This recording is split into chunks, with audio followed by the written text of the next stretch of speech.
just like last year, we brought in a transmission professional to tear down these transmissions to see what kinds of parts they have on the inside. Everything from billet, input, output shaft, aftermarket drums, different valve bodies, the whole thing. We have to go through every single one and make sure that what they say is in the transmission for each team is true.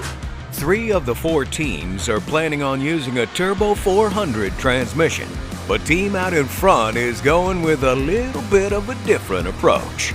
We want Power Glide because it's lighter, it's easier to work with, and it's just a good transmission for the dollar.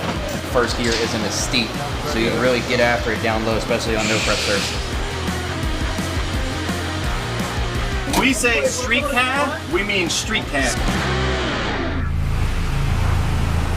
This is my $100 junkyard transmission. Their transmission guy here, he's a really sharp guy, but he's not sharper than me.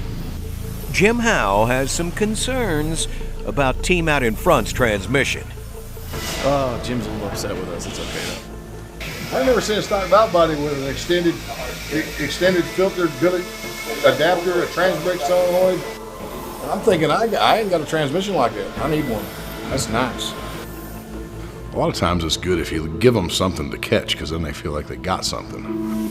See, they're taking ours extremely apart because we was completely honest with what we had. So they're trying to find something that we're cheating, and we're just not.